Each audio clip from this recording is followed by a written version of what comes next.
ജന്മാദ്യസ്യേതന്യാദിതരതച്ചാർത്തേഷ്വവിജ്ഞസ്വരാട് തേനേ ബ്രഹ്മഹൃദായ ആദികവേ മുഖ്യന്തി യത്സൂരയ തേജോ വാരിമൃതാം യഥാ വിനിമയോ യത്രത്തി സർഗോ മൃഷാദാംനാസേന സദാ നിരസ്തകുഹകം സത്യം പരം ധീമഹി.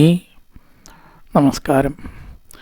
സനാതനധർമ്മ സംഹിതകൾ പങ്കുവയ്ക്കാനായുള്ള ചാനലായ നാദശ്രീയിലേക്ക് എല്ലാവർക്കും സ്വാഗതം. പ്രിയരെ, ചാനൽ സബ്സ്ക്രൈബ് ചെയ്യാനും ലൈക്ക് ചെയ്യാനും ഓർമ്മപ്പെടുത്തിക്കൊള്ളുന്നു. ശ്രീമദ് ഭാഗവതത്തിലെ 8-ാമത്തെ അധ്യായം, പ്രഥമസ്കന്ധം 8-ാമത്തെ അധ്യായം 11ഓളം ശ്ലോകങ്ങളാണ് പറഞ്ഞു വെച്ചത്. അവതാര കാര്യങ്ങൾ നിർവഹിച്ചതിന് ശേഷം ഭഗവാൻ ശ്രീകൃഷ്ണൻ തൻ്റെ സ്വസ്ഥാനത്തേക്ക് ഗമിക്കാനുള്ള ആരംഭം ആയിരുന്നു. ആ സമയത്താണ് ഉത്തര ഓടി വന്ന് ഭഗവാനെ ആശ്രയിച്ചത്. സ്വധാമം ആയിരിക്കുന്ന വൈകുണ്ഠത്തിലേക്ക് പോവുക. നമ്മളൊക്കെ പലപ്പോഴും തെറ്റായി ഉപയോഗിക്കുന്ന ഒരു വാക്കാണ് സ്വർഗാരോഹണം. സ്വർഗത്തിലേക്കല്ല. നമ്മുടെ ലക്ഷ്യപ്രകാരം സ്വർഗാരോഹണമല്ല പരമമായ ലക്ഷ്യം. നമ്മുടെ തത്വസംഹിത സനാതന ധർമ്മപ്രകാരം സ്വർഗം എന്നുള്ളതല്ല പരമം. മറ്റു ചിലരൊക്കെ അങ്ങനെ പറയുന്നുണ്ട്. സ്വർഗത്തിലേക്കുള്ള മാർഗമാണ് ഈശ്വരമാർഗം എന്ന്. അവർക്ക് അത്ര വരെയാണ് അവർ ചിന്തിച്ചിട്ടുള്ളൂ. എന്നാൽ സ്വർഗം നമ്മൾ ചിന്തിക്കാതെ ഇല്ല. പക്ഷെ അത് അല്ലാത്ത ഒരു പരമലക്ഷ്യം കൂടി നമുക്കുണ്ട്. അതിനേക്കാളും വലിയ ലക്ഷ്യമാണ് മുക്തി, വൈകുണ്ഠം. ഇപ്പം ഭഗവാൻ വൈകുണ്ഠത്തിൽ നിന്നാണ് ഇങ്ങോട്ട് വന്നതെങ്കിൽ ആ സ്ഥാനത്തേക്ക് തിരിച്ചു പോകുന്നതിനെ സ്വർഗാരോഹണം എന്നല്ല പറയേണ്ടത്, സ്വധാമഗമനം അല്ലെങ്കിൽ വൈകുണ്ഠഗമനം, രണ്ടും ആവാം. സ്വസ്ഥാനത്തേക്കുള്ള പോക്ക് അല്ലച്ച വൈകുണ്ഠത്തിലേക്കുള്ള പോക്ക്. ഇനി നമ്മൾ സ്വർഗാരോഹണം എന്ന് പറയരുത്. ഇതുവരെ ആവാം. ഇപ്പം നമുക്കത് മനസ്സിലായി. അപ്പോൾ സ്വർഗാരോഹണം ഇല്ല. സപ്താഹത്തിലെ 7-ാമത്തെ ദിവസം സ്വർഗാരോഹണം ഇല്ല കേട്ടോ. വൈകുണ്ഠഗമനം അല്ലെങ്കിൽ സ്വധാമഗമനം ആണ് ഉള്ളത്. അത്രയും നോട്ടീസിൽ അടിക്കാൻ ഞങ്ങൾ സമ്മതിക്കാറുള്ളൂ. സ്വർഗാരോഹണം ഇല്ല. ചിലപ്പോൾ ആൾക്കാർക്ക് മനസ്സിലാവാൻ ചിലപ്പോൾ സ്വർഗാരോഹണം എന്ന് പറഞ്ഞേക്കാം. പക്ഷെ അത് ശരിയായിട്ടുള്ള പേരല്ല. എന്തായാലും ആ വൈകുണ്ഠത്തിലേക്ക് പോകുന്ന സമയത്താണ് ഉത്തര ഓടി വന്ന് എന്ത് പറഞ്ഞത്? പാഹി പാഹി മഹായോഗിൻ ദേവദേവ ജഗത്പദേ നന്യം തതഭയം പശ്യേ എത്ര മൃത്യു പരസ്പരം.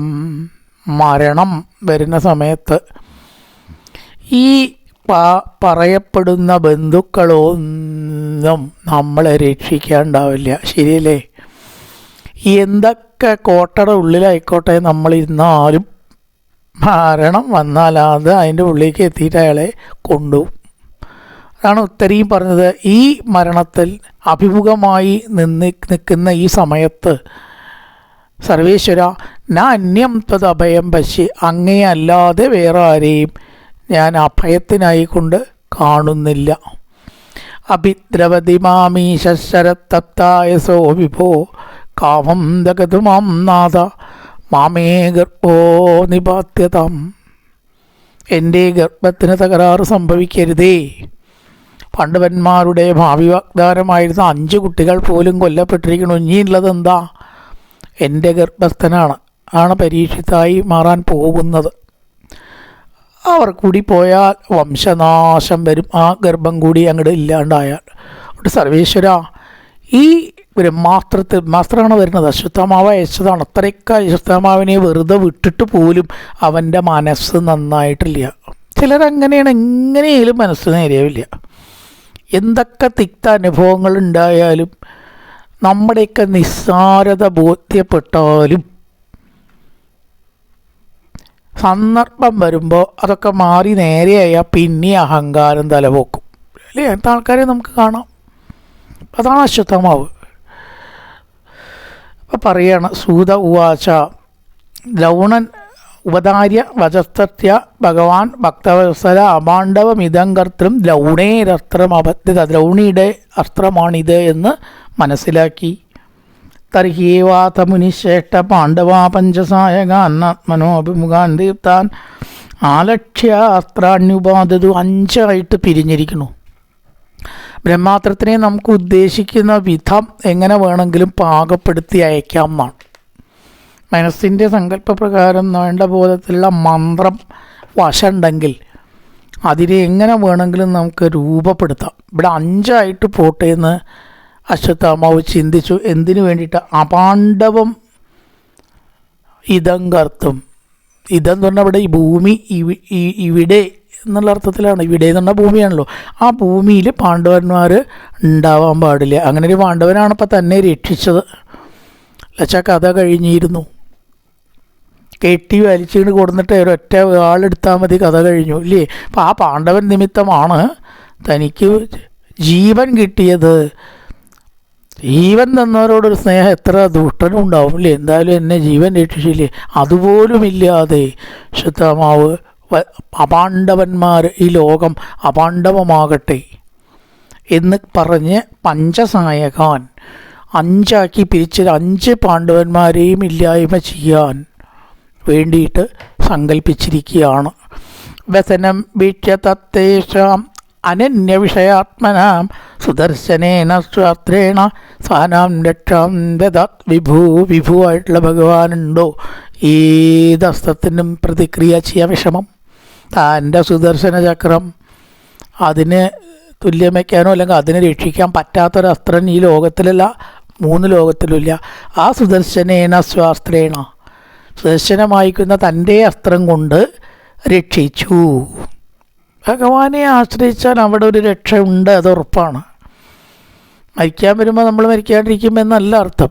മരിച്ചാലും മുക്തി ഉണ്ടായാൽ മതി. മരിച്ച് ശരീരത്തിൽ ഇപ്പം ഇങ്ങനെ ഇരുന്നുകൊണ്ട് എന്താ ഇപ്പോൾ ഒരു കാര്യമുള്ളത്? ഒരു കാര്യമില്ല. ഈ ആത്മീയം കൊണ്ടും ഭാഗവതം കൊണ്ടും നമുക്ക് കിട്ടാവുന്ന ഏറ്റവും വലിയ നേട്ടം എന്താ അറിയും? ഞാൻ പറയുകയാണെങ്കിൽ ഈ ശരീരത്തിലുള്ള ഈ ജീവിതത്തിൻ്റെ നിസ്സാരത അനുഭവിച്ചറിയാം. അങ്ങനത്തെ ഒരാൾക്ക് മരണം വന്ന ഒരു പേടിയുണ്ടാവില്ല.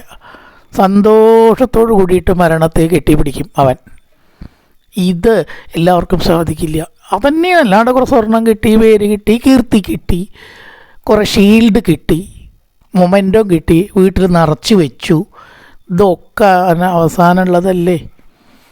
ഇതൊക്കെയാണ് കേട്ടോ ജീവിതം എന്ന് പറഞ്ഞാൽ. അതാണെന്നൊക്കെ ചിലരിങ്ങനെ പറയണ കേൾക്കാം. ഞാൻ അങ്ങനെ ചിരിക്കും. ഇതാണോ ജീവിതം?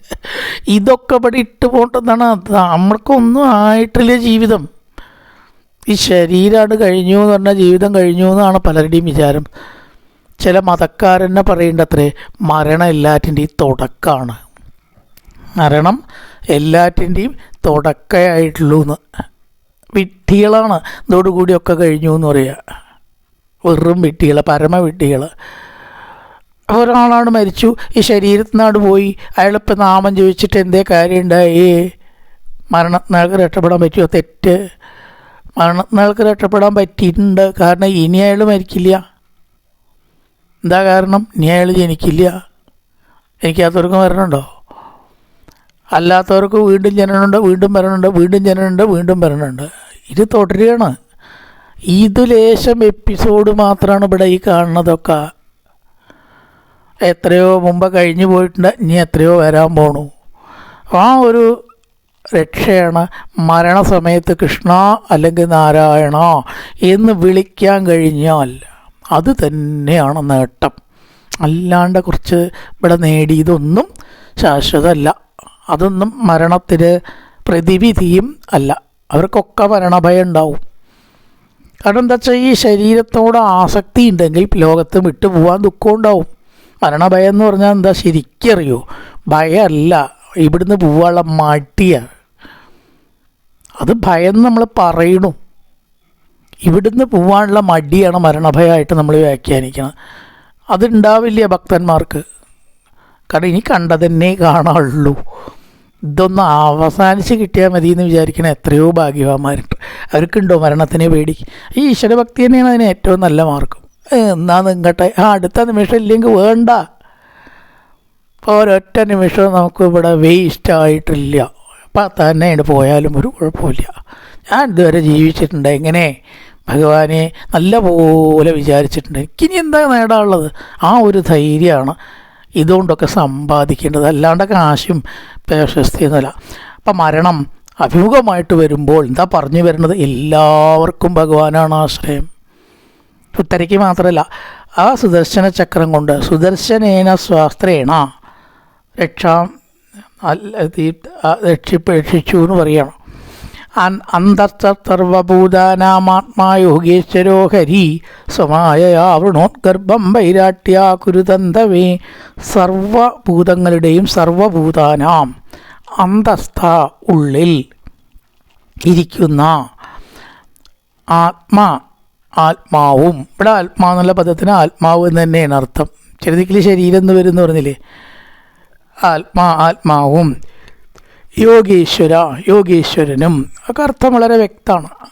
ആയ ഹരി സ്വമായ തൻ്റെ ശക്തിയാൽ വൈരാട്യ വിരാട രാജ്യത്തിൻ്റെ മകള്. ആരാ വിരാട രാജാവിൻ്റെ മകള്? രാജ്യത്തിൻ്റെ അല്ലട്ടോ, രാജാവിൻ്റെ മകൾ. വിരാട രാജാവിൻ്റെ മകളാണ് വൈരാടി എന്ന് പറഞ്ഞാൽ ഉത്തരയുടെ വേറൊരു പേര് ഇവിടെ വൈരാടി എന്ന് പറഞ്ഞു. വൈരാട്യ, വിരാട രാജാവിൻ്റെ മകളായിരിക്കുന്ന വൈരാട്യ ഗർഭത്തെ കുരുവംശത്തിന് വേണ്ടി ആവരണം ചെയ്തു. സുദർശനം കൊണ്ടാണ് കവർ ചെയ്ത് കവചം പോലെ ഇങ്ങോട്ട് സുരക്ഷിതാക്കി. ഇനി ഒരു അസ്ത്രവും ഇതിനെ ബാധിക്കില്ല. അന്തസ്ഥ സർവഭൂതാനാമാത്മാ യോഗേശ്വരോ ഹരിയുടെ വിശേഷണാട്ടോ ബാക്കിയൊക്കെ. അങ്ങനത്തെ ഹരി, എല്ലാവരുടെ ഉള്ളിലുമുള്ള ആത്മാവ്, യോഗീശ്വരനായിട്ടുള്ള ആള്. അടുത്തതായിട്ടുള്ള ഹരി സ്വമായയാ വൃണോദ്ഗർഭം വൈരാട്യ കുരുതം തവേ. വൈരാട്യ ഗർഭം സ്വമായ ആവൃണോത്. വൈരാടി അതായത് ഉത്തരയുടെ ഗർഭത്തെ മായ കൊണ്ട് കവചം പോലെ രക്ഷിച്ചു. എന്തിനു വേണ്ടിയിട്ട്? കുരുതന്തവേ, കുരുവംശത്തിൻ്റെ ശ്രേഷ്ഠതയ്ക്ക് വേണ്ടിയിട്ട്. ഈ കുരുവംശം എന്ന് പറഞ്ഞാൽ പാണ്ഡവന്മാരുടെയും കൗരവന്മാർക്കും കൂടി പറയുന്ന പൊതു പേരാണ് കേട്ടോ. നമ്മൾ പറയും കൗരവന്മാർക്ക് മാത്രമേ കുരുവംശം എന്ന് ചിലരുടെ ഒരു ധാരണയുണ്ട്, അറിയാത്തവർക്ക്. അങ്ങനെയല്ല. കുരുവംശം അതിൻ്റെ റൂട്ട്, അതിൽ നിന്നാണ് കൗരവരും പാണ്ഡവരും രണ്ടാളും ഉണ്ടായിട്ട് അവരുടെ റൂട്ട്, രണ്ട് കൂട്ടടി റൂട്ട് കുരുവംശമാണ്. അതുകൊണ്ടാണ് അവിടെ കുരുവംശവേ എന്നുള്ളത്. പാണ്ഡവന്മാരുടെ റൂട്ടാണ് അവിടെ നിന്ന് തുടങ്ങണം, കൗരവന്മാരുടെ റൂട്ടും അവിടെ നിന്നാണ് തുടങ്ങുന്നത്. വൈരാട്യ കുരുതന്തവേ യദ്യപ്യത്രം ബ്രഹ്മശിരത്തമോഹം ചാപ്രതിക്രിയം വൈഷ്ണവം തേജ ആസാദ്യ സമസാമ്യ ഭൃഗുദ്വഹ. ഈ ഭൃഗുകുലത്തിൽ ജനിച്ച ആളാണ് മഹർഷിമാർ. അപ്പോൾ അവരെ സംബോധന ഭൃഗുമഹർഷിയുടെ കുലത്തിൽ ജനിച്ച മഹർഷി ശ്രേഷ്ഠ എന്ന് വിളിക്കുകയാണ്. ബ്രഹ്മശിര അസ്ത്രം, ബ്രഹ്മാസ്ത്രം അമോഘ, നിഷ്ഫലമാകാത്തതും, മാത്രത്തിന് പ്രതിക്രിയയില്ല, നിഷ്ഫലമാകാത്തതും, പ്രതിക്രിയ ചെയ്യാനില്ലാത്തതും, അപ്രതിക്രിയ എന്ന് പറഞ്ഞാൽ പ്രതിക്രിയ ഇല്ലാത്തതും ആണെങ്കിലും സാധാരണ നിലയ്ക്ക് ബ്രഹ്മാസ്ത്രത്തിന് പ്രതിവിധി ഇല്ല. അതിൽ പെട്ടോളുക മരിച്ചോളുക അത്രേനേ ഉള്ളൂ. പക്ഷെ ഇവിടെ വൈഷ്ണവം, വിഷ്ണുവിനെ സംബന്ധിച്ചായ തേജസ്സിനെ, വൈഷ്ണവം വിഷ്ണു തേജസ്സിനെ ആസാദ്യ പ്രാപിച്ചിട്ട് സമസാമ്യത്, ബ്രഹ്മാസ്ത്രം പോലും ഒതുങ്ങി. അതാണ് ഭഗവാന്റെ സുദർശനത്തിൻ്റെ ശക്തി എന്ന് പറയുകയാണ്. യദ്യപ്യസ്ത്രം ബ്രഹ്മശിരത്വമോഘം ചപ്രതിക്രിയ. ബ്രഹ്മാസ്ത്രത്തിന് രണ്ട് വിശേഷണമാണ്, അമോഘവും അപ്രതിക്രിയം. അമോഘം എന്ന് പറഞ്ഞാൽ തുല്യത ഇല്ലാത്തത്, പ്രതിക്രിയ ഇല്ലാത്തതാണ് അപ്രതിക്രിയ. അമോഘവും നിഷ്ഫലമാകാത്തത്, അപ്രതിക്രിയം പ്രതിക്രിയ ഇല്ലാത്തതാണെങ്കിലും വിഷ്ണു തേജസ്സിൻ്റെ മുന്നിൽ ബ്രഹ്മാസ്ത്രം തൽക്കാലം തോറ്റൊതുങ്ങി മാറി നിന്നു എന്ന് പറയണം. മാമം സ്ഥാക്കേതത് ആശ്ചര്യം സർവാശ്ചര്യമയേച്യുതേ ഇതം മായാദേവ്യ സുജത്യവധി ഹന്ത്യജ. അതിനെന്താണ് അത്ഭുതം? എന്താ കാരണം? അജഹ, ജനനമില്ലാത്തതായിട്ടുള്ള ഭഗവാൻ. നമ്മളൊക്കെ എത്രയോ ജനിച്ചിരിക്കണു, ഇനി എത്രയോ ജനിക്കാനും പോകുന്നുണ്ട് ഇല്ലേ? ഭഗവാനോ ജനിച്ചിട്ടേ ഇല്ല. അജഹ, യാതൊരുവൻ മായാദേവിയിൽ ഇതം ഈ വിശ്വത്തെ സൃജതി അവതി ഹന്തി, തൻ്റെ മായ കൊണ്ട് ഈ ലോകത്തെ മുഴുവനെ സൃഷ്ടിച്ചിട്ടും രക്ഷിച്ചിട്ടും സംഭരിച്ചും കൊണ്ടും ഇരിക്കുന്ന ഭഗവാൻ നമ്മളിൽ നിന്ന് വളരെ വ്യത്യസ്തനാണ്. ആ ഭഗവാനിൽ എന്ത് തന്നെയാണ് ആശ്ചര്യമുള്ളത്? ഇതിലപ്പുറം സംഭവിച്ചാലും അതിൽ അത്ഭുതപ്പെടാനൊന്നുമില്ല. ചില ആൾക്കാർ ചോദിക്കുന്നത് കേട്ടിട്ടുണ്ട്, 3 വയസ്സ് ജനിച്ചിട്ട് 3 വയസ്സിൻ്റെ ഉള്ളിൽ എങ്ങനെ പൂതന എന്ന രാക്ഷസിയെ കൃഷ്ണൻ കൊല്ലുക? ഇതൊക്കെ ഒരു കഥ. വല്ല അർത്ഥമുണ്ടോ ഇതിനൊക്കെ? കടലിൻ്റെ നടുവ് കൂടെ ചിറകെട്ട് അത്രേ, ഇതിനൊക്കെ കളിയാക്കണവരുണ്ട്. ഞാൻ ചോദിക്കുക, എന്താ അതിൽ അത്ഭുതം? അതിലെന്താ അത്ഭുതം? ഈ ലോകത്തിനെ മുഴുവനെ സൃഷ്ടിച്ച് രക്ഷിച്ച് സംഭരിക്കാൻ ആർക്കെങ്കിലും കഴിയുമോ ഈ ലോകത്തിൽ? അപ്പം ആർക്കും ചിന്തിക്കാൻ പറ്റാത്ത കാര്യങ്ങൾ ചെയ്യുന്ന ഭഗവാനിൽ എന്ത് തന്നെ യുക്തമല്ല? എന്ത് നടക്കും? ചിലർ പറയുന്നുണ്ട്, ചൈനയിലൊരു കൃത്രിമ സൂര്യൻ ഉണ്ടാക്കിയിട്ടുണ്ട് അത്രേ. സൂര്യനെ നിങ്ങൾക്ക് ഉണ്ടാക്കാൻ പറ്റുമോ എന്ന് ചോദിച്ചാൽ അതാ ഉത്തരം കണ്ടു, ഞങ്ങൾ സൂര്യനെ ഉണ്ടാക്കും, വേണമെങ്കിൽ എന്തും ചെയ്യും. അതൊന്ന് ഉദിപ്പിച്ച് അസ്തമിക്കട്ടെ, അതൊന്ന് കാണിച്ചു തരട്ടെ. ആ വെല്ലുവിളിക്കുകയാണ്. ഉണ്ടാക്കി സമ്മതിച്ചു, ഉദിപ്പിക്കാനും അസ്തമിപ്പിക്കാനും ഒരു കൂട്ടിയാൽ പറ്റുമോ? എല്ലാവർക്കും വെളിച്ചം കിട്ടത്തക്ക വിധത്തിൽ അതിനെ സ്ഥാപിക്കാൻ പറ്റുമോ? നമ്മൾ പറഞ്ഞാലേ അറിയില്ല. ആരെങ്കിലും അറിഞ്ഞിട്ടുണ്ടോ? അപ്പോൾ ഇത് പറയണതിൻ്റെ മുമ്പേ ചൈനയിൽ കൃത്രിമ സൂര്യൻ ഉണ്ടെന്ന് അറിഞ്ഞവരും വായിച്ചവരും അറിയും, അല്ലാത്തവരും അറിയില്ല എന്നാണ് നാളെ ഞാൻ കേൾക്കുന്നുണ്ടായി. ഒരു പ്രഭാഷണത്തിൽ ഓൾ ഇന്ത്യ റേഡിയോയിൽ പറഞ്ഞതാണ്, ചൈനയിൽ കൃത്രിമ സൂര്യൻ ഉണ്ടാക്കിയിട്ടുണ്ട്. അപ്പം അതൊന്നും ഈ സൂര്യനെ പോലെ എല്ലാവർക്കും വെളിച്ചം കിട്ടത്തക്ക വിധത്തിൽ സ്ഥാപിക്കാൻ പറ്റില്ല. എന്താ പറഞ്ഞു വരുന്നത്? ഈശ്വരൻ്റെ കർമ്മങ്ങൾക്ക് തുല്യമായിട്ടൊന്നും അവൻ്റെ സൃഷ്ടിയായിട്ടുള്ള മനുഷ്യന്, കീടങ്ങൾക്ക് ഒന്നും സഹായിക്കില്ല. അപ്പം അതൊക്കെ വ്യത്യസ്തമാണ്. ഭഗവാന്റെ കർമ്മങ്ങൾ എന്ന് പറഞ്ഞാൽ എന്തും ആവാം. സമുദ്രത്തെ നടുവ് കൂടെ വഴി മേടിക്കാനും ആകാശത്തെ നടുവ് കൂടെ ആണെങ്കിൽ പോവാനും ഒക്കെ സാധിക്കുന്നതാണ്. അതാണ് മാമം സ്ഥാഹേദാശ്ചര്യം, അത്ഭുതപ്പെടേണ്ട. സർവാശ്ചര്യമയച്യുതേ, ഭഗവാൻ എന്ന് പറഞ്ഞാൽ തന്നെ അത്ഭുതമാണ് അല്ലേ? ആശ്ചര്യവത് പശ്ചതി കശ്ചിതേനം ആശ്ചര്യവത് പദ്ധതി തദൈവജാന്യ ആശ്ചര്യവച്ചേനം അന്വേഷണോതി ശുദ്ധാപേനം. ചിലർ ആശ്ചര്യമായിട്ട് പറയും, ചിലർ ആശ്ചര്യമായിട്ട് കേൾക്കും, ചിലർ ആശ്ചര്യമായിട്ട് അനുഭവിക്കും. കണ്ടാലും കേട്ടാലും പറഞ്ഞാലും യഥാർത്ഥത്തിൽ ആ ഈശ്വരനെ, ആത്മാവിനെ അറിഞ്ഞവരാരുമില്ല. അപ്പോൾ അത് അത്ഭുതമാണ്. ആശ്ചര്യവത് സർവാശ്ചര്യമയ അച്യുതേ. ഒരുപാട് ദിക്കിൽ അരേരത്ഭുതകർമ്മണ എന്ന് കാണാം. അത്ഭുതകർമാവായിട്ടുള്ള ഭഗവാനിൽ ഒന്നും തന്നെ അസംഗതമല്ല. ബ്രഹ്മതേജോ വിനിർമുക്തേർ ആത്മജേസകൃഷ്ണയാ പ്രയാണാഭിമുഖം കൃഷ്ണം ഇതമാഹൃതാസതി. അങ്ങനെ ഭഗവാൻ തൻ്റെ സ്വധാമത്തിലേക്ക് പോകുന്നതിന് മുമ്പേ ഒരു വലിയൊരു കാര്യം ചെയ്തു. ഉത്തരയുടെ ഗർഭത്തെ രക്ഷിച്ചു. പാണ്ഡവവംശത്തിന് അവകാശി ഉണ്ടായി. അനന്തരാവകാശിയെ അവിടെ രക്ഷിച്ചെടുത്തു. ഇതൊരു കാര്യം. ഈ ഒരു കാര്യമുള്ളത് കുന്തിയുടെ ആ ഒരു സ്തുതിയാണ്. പോണതിൻ്റെ മുമ്പ് കുന്തി ദേവിക്ക് ഭഗവാനോട് കുറേ നന്ദി പറയാനുണ്ട്. തൻ്റെ മക്കളെ ഈ നിലയ്ക്ക് എത്തിച്ചത് മുഴുവൻ ഭഗവാനാണ്. ഇത്ര കാലം ഭൂമിയിൽ നിന്ന് 125 കൊല്ലമാണ് ഭഗവാന്റെ ആയുസ്. സർവേശ്വര, അങ്ങല്ലേ എന്നെയും എൻ്റെ കുട്ടികളെയും എല്ലാ ദിക്കിലും രക്ഷിച്ചത്. ആ ബോധ്യം ഈശ്വരവിശ്വാസമുള്ളവർക്കൊക്കെ ഉണ്ടാവും. നമ്മുടെ കഴിവാണോ? ആ ഗർഭത്തിൽ നിന്ന് വന്ന മുതൽക്ക് ഇതുവരേക്ക് നമ്മൾ എത്തിയിട്ടുണ്ടെങ്കിൽ ഒന്നും നമ്മുടെ കഴിവല്ല. പാവക കാര്യങ്ങളെല്ലാം സൂചിപ്പിച്ചുകൊണ്ട് കുന്തിക്കൊന്ന് സ്തുതിക്കാനുള്ളൊരവസരമുണ്ട്.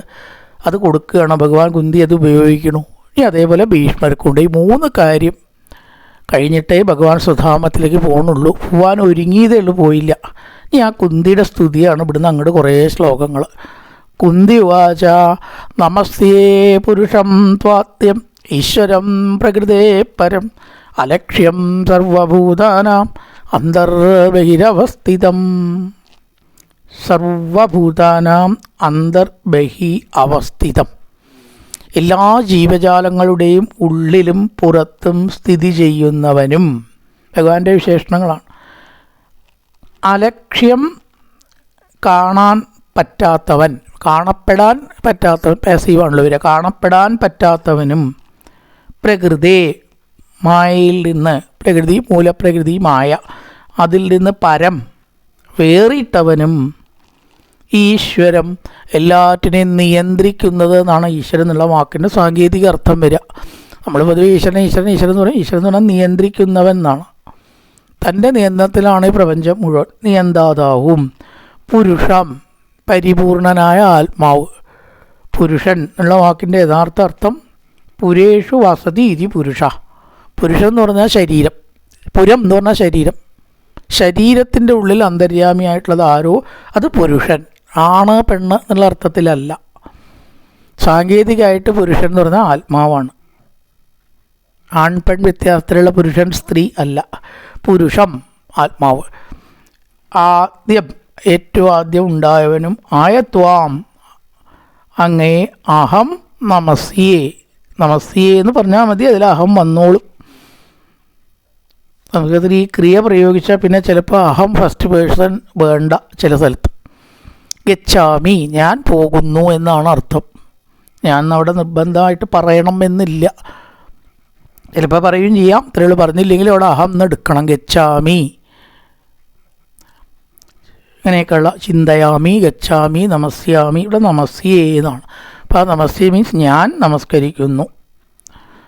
ഏത് തരത്തിലുള്ള ഭഗവാൻ വിശേഷണമാണ്? പുരുഷം ആദ്യം, ഈശ്വരം പ്രകൃതി പരം, മായയിൽ നിന്ന് വേറെ ബന്ധമില്ലാതെ നിൽക്കുന്നവൻ പ്രകൃതി പരം, അലക്ഷ്യം കാണാൻ പറ്റാത്തവൻ, സർവഭൂതാനാം അന്തർബഹിരവസ്ഥിതം ഒറ്റൊന്ന, എല്ലാ ജീവജാലങ്ങളുടെ ഉള്ളിലും പുറത്തും സ്ഥിതി ചെയ്യുന്നവനും ആയ അങ്ങയെ സർവേശ്വര ഞാനിതാ നമസ്കരിക്കുന്നു. ആദ്യമായിട്ട് പറഞ്ഞു.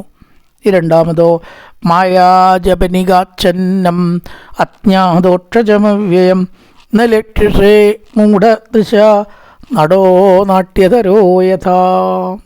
പറയുകയാണ്, മായയാകുന്ന തിരശ്ശീലയാൽ മറയ്ക്കപ്പെട്ടവനും എല്ലാ ദിക്കിലും ഉള്ളൊരു സാധനത്തിനെയാണ് നമ്മൾ കാണാതിരിക്കുന്നത്. ആലോചിച്ചോ, എന്താ കാണാതിരിക്കണു എന്ന് പറഞ്ഞത്? കണ്ടിട്ട് ചിലപ്പോൾ ലോകത്തിൽ ഇവ കുഴപ്പങ്ങൾ വല്ലതും ഉണ്ടാവുമോ?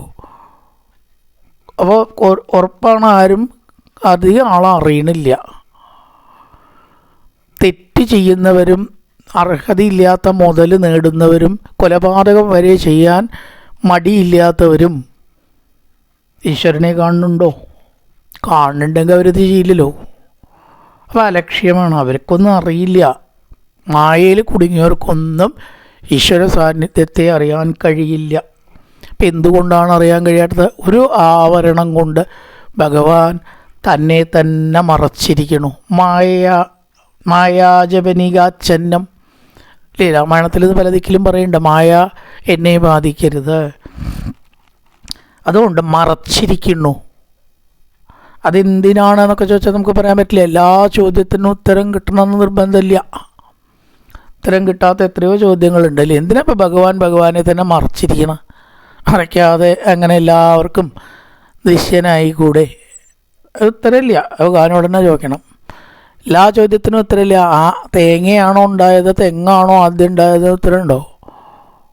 ഉത്തരം ഉണ്ട് കേട്ടോ. വേറെ വിഷയങ്ങളിൽ കിടക്കണില്ല. ഉത്തരമൊക്കെ ഉണ്ടാ. കാരണം വംശം ഉണ്ടായിട്ടാണ് വംശവർദ്ധനം ഉണ്ടാവുന്നത്. അപ്പോൾ അതെങ്ങനെ ആവണം ആദ്യം ഉണ്ടായിട്ടുണ്ടാവുക എന്നാ സാധാരണ നിലയ്ക്ക് ഉത്തരമില്ല. അപ്പം അങ്ങനെ ഉത്തരമില്ലാത്ത ചോദ്യങ്ങൾ കുറേ ഉണ്ട്. എന്തായാലും ഒന്നുറപ്പാണ്, ഭഗവാൻ എല്ലാ ദിക്കിലും ദൃശ്യനല്ല, അതോക്ഷജനുമാണ്. ഇന്ദ്രിയങ്ങൾക്ക് അടിമപ്പെടാത്തവൻ. അങ്ങനെ ഭഗവാൻ മാത്രമേ ഉള്ളൂ. നമ്മളൊക്കെ ഇന്ദ്രിയങ്ങളുടെ വലിക്കലിൽ പെടുന്നവരാ. അല്ലാത്തവരാരും ഭഗവാന്റെ ദൃഷ്ടിയിലില്ല. അതോക്ഷജൻ എന്ന് പറഞ്ഞാൽ ഇന്ദ്രിയങ്ങൾക്ക് അടിമപ്പെടാത്തവനും, അവ്യയം ഒരിക്കലും നാശമില്ലാത്തവൻ, അച്യുതൻ എന്നും പറയാം. അത് അതേ അർത്ഥം തന്നെ വരിക. അച്യുതം അവ്യയം രണ്ടും പറഞ്ഞാലും നാശം ഇല്ലാത്തവൻ. ആർക്കാ നാശമില്ലാത്തത്? നമുക്കൊക്കെ ഒരു ദിവസം പോകണം ഉറപ്പല്ലേ. പിന്നെ നമ്മളെ പേരിവിടെ കുറച്ച് ഉണ്ടായി പിന്നെ ഉണ്ടാവില്ല. ഒരു സ്മാരകമോ ഒരു സ്മരണാഞ്ജലിയോ ഒക്കെ ഉണ്ടായി എന്ന് വരും. പിന്നെ ഇന്ന് അവരെ ആരും ഇവിടെ കാണില്ല. അപ്പം അതുകൊണ്ട് എല്ലാവർക്കും നാശമുണ്ട്. സർവേശ്വര അവിടത്തേക്ക് മാത്രമാണ് നാശം ഇല്ലാത്തത്. എന്ന ലക്ഷ്യസേ മൂഢദൃശ, മൂഢാത്മാക്കൾക്കൊരിക്കലും കാണപ്പെടാത്തവൻ ആയിട്ട് അങ്ങനെ കാണുന്നു.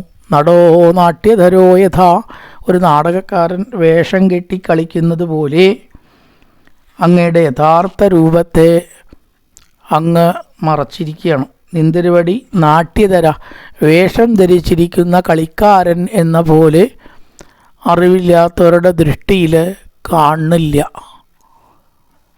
ഒരു വേഷം ഒരാളിട്ടു, കഥകളിയാവട്ടെ സിനിമയാവട്ടെ, അറിവുള്ളവർക്ക് ഇത് വേഷമിട്ട ആളുടെ പേര് ചിലപ്പോൾ അറിയാം ഇല്ലേ. അവിടെ അറിവില്ലാത്തവരെന്ന് എടുക്കണം, എന്നാലേ ഈ ഉപമയ്ക്ക് ശരിക്കുള്ളത് കിട്ടുള്ളൂ. മോഹൻലാലാണ് എന്ന് അറിയാത്ത ഒരാൾ ആരും ഉണ്ടാവില്ല, അത് വേറെ വിഷയം.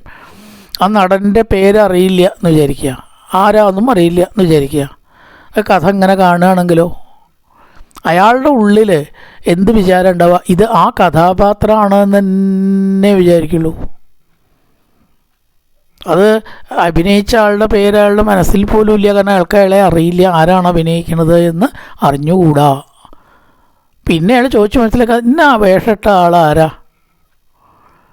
അയാളാണല്ലേ. അപ്പോൾ അറിയുമ്പോഴാണ് അറിയണത് അയാൾ ഇന്ന ആളാണ്. അതുവരെ ഈ കാണുന്ന ആളുടെ മനസ്സിലെന്താ, അത് ഏത് കഥാപാത്രമാണെന്ന് വെച്ചാൽ അതാണ്. കുചേലനാവട്ടെ, കഥകളിയെ കൊണ്ട് പറയാട്ടോ, കുചേലനാവട്ടെ കൃഷ്ണനാവട്ടെ, കുചേലൻ കെട്ടിയതാരാ എന്ന് അറിയാത്തൊരാൾക്കത് കുചേലനായിട്ടാണ് കാണുന്നത്. ആരഭിനയിച്ചു എന്ന് അറിയുന്നില്ല. ഇതുപോലെ ഭഗവാനെക്കുറിച്ച് അറിയാത്തവർ ഈ ലോകത്തിൽ ഭഗവാനെ അറിയുന്നില്ല. എന്നിട്ടോ ഏത് വേഷത്തിലാണ് ഭഗവാൻ ലോകത്ത് ശോഭിക്കുന്നത്, അല്ലെങ്കിൽ ഏത് രൂപത്തിലും അതിനെ മാത്രമേ അറിയുന്നുള്ളൂ. യഥാർത്ഥ തത്വം അറിയണില്ല എന്ന് ചുരുക്കം.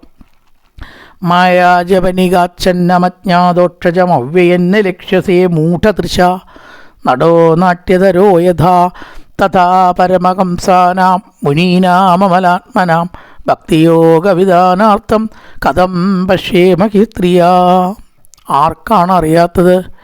നേരത്തെ മൂഢദൃക്കുകൾക്ക് അറിയാത്തവർക്ക് എന്ന് പറഞ്ഞു. അറിയുന്നവർക്കും അറിയണ്ടോ? എത്രയോ ജ്ഞാനികൾ പോലും തെറ്റ് ചെയ്യുന്നു, തെറ്റിലാക്കപ്പെടുന്നു. വിശ്വാമിത്രൻ മേനകയെ കണ്ട് ഭ്രമിച്ചില്ലേ? ബ്രഹ്മാവ് പുത്രിയിൽ ഭ്രമമുണ്ടായില്ലേ? അവരൊക്കെ അറിവുള്ളവരാണ്, വേദം പഠിച്ച് ഹൃദിസ്ഥാക്കിയിട്ടുള്ളവരാണ് ബ്രഹ്മാവ്. അപ്പോൾ അറിവുള്ളവർക്കും കഥ അങ്ങനെ തന്നെയാണ്. തഥാ പരമഹംസാനാം, പരമഹംസന്മാർക്കും അമലാത്മാക്കളായിരിക്കുന്ന മുനിമാർക്കും, ഇവരൊക്കെ സാധാരണയിൽ നിന്ന് കുറച്ച് ഉയർന്നവരാണെന്നാണല്ലോ നമ്മുടെ ഒരു ആശയം, കൺസെപ്റ്റ്. അമലാത്മാക്കളായിരിക്കുന്ന മുനിമാർ, മുനീനാം അമലാത്മനാം വിശേഷണമാണ്. മുനീനാം അമലാത്മനാം, അവർക്ക് പോലും ഭക്തിയോഗം കൊണ്ട് എങ്ങനെയാണ് അറിയാൻ കഴിയുക? അപ്പോൾ സ്ത്രീ ആയിട്ടുള്ള എനിക്ക് അറിയാൻ കഴിയുമെന്ന് കുന്തി ദേവി ചോദിക്കുകയാണ്. കഥം പശ്യേമഹി സ്ത്രീയാ, സ്ത്രീകളായിട്ടുള്ള ഞങ്ങൾക്ക് പിന്നെ അറിയാൻ എങ്ങനെ കഴിയും? അതിൽ അത്ഭുതമുണ്ടോ? നമുക്കൊക്കെ ഈശ്വരനെക്കുറിച്ച് അറിയാൻ പറ്റില്ല. ഏറ്റവും ഈശ്വരനെക്കുറിച്ചുള്ള അറിവ് എന്താ വെച്ചാൽ അറിയില്ല എന്നുള്ള അറിവ് അത്ര ഏറ്റവും വലിയ അറിവ്. എന്നാൽ അവൻ കുറച്ച് അറിഞ്ഞു എന്നർത്ഥം. എനിക്ക് ഒന്നും പറയില്ല കേട്ടോ ഈശ്വര വിഷയത്തെ. അയ്യോ അതിനെ പറ്റിയൊക്കെ പറയാൻ നമ്മളാരാ? നമ്മളിപ്പോൾ എവിടേക്കോ കണ്ടത് പറയണു, കേട്ടത് പറയണു, പഠിച്ചത് പറയണു, തത്തമ്മേ പൂച്ച പൂച്ച. അല്ലാണ്ട് നമുക്കറിയില്ല. സത്യം പറയാച്ചാൽ നമുക്കറിയില്ല, അത് സമ്മതിക്കേണ്ടി വരും. അപ്പോൾ ഓരോരുത്തർ പറഞ്ഞു കേട്ടിട്ടും ഭാഗവതത്തെ പ്രമാണമാക്കിയിട്ടുമാണ് നമ്മൾ പറയണത്. നമ്മുടെ ഒന്നുമല്ല ഈ പറയണതൊന്നും. ഒക്കെ നമുക്ക് പറയുക എന്നുള്ളതിൻ്റെ ഒരു സ്ഥാനം മാത്രമേ ഉള്ളൂ. മൈക്കിൻ്റെ സ്ഥാനമേ നമുക്കുള്ളൂ. മൈക്ക് വല്ലതും അറിഞ്ഞിട്ടാണോ നമ്മൾ പറയണത് അവിടെ എത്തിക്കുന്നത്? മൈക്കൊരു മിഷ്യൻ മാത്രമാണ്. ഒന്നും മൈക്കിൻ്റെ അല്ല ഈ കേൾക്കണ ശബ്ദം. അത് ആര് പറയണോ അയാളുടെയാണ് ശബ്ദം. എന്ന പോലെ നമ്മുടെ അല്ല ഈ ശബ്ദമൊന്നും. ഒക്കെ ഈശ്വരൻ്റെ ശബ്ദവും മഹാത്മാക്കൾ പറഞ്ഞതും നമ്മൾ ഏറ്റു പറയണു, അത്രയേ ഉള്ളൂ. നമ്മുടെ അല്ല ഈ പറയലൊന്ന്. അപ്പം അതുകൊണ്ട് ഭക്തിയോഗ വിധാന അവർക്ക് പോലും അറിയാൻ കഴിയില്ല. പിന്നെയാണോ ബാക്കിയുള്ളപ്പോൾ അറിയാൻ കഴിയില്ല എന്ന അറിവാണ് ഭഗവാനെക്കുറിച്ചുള്ള ഏറ്റവും ശരിയായ അറിവ്. ബാക്കിയൊന്നുമില്ല. എന്നാൽ ഒരിക്കലും അറിയില്ല എന്ന് വിചാരിച്ച് തള്ളിക്കളയുക അതാണോ? അതിനങ്ങനെയല്ല, ഒരു മാർഗമുണ്ട്.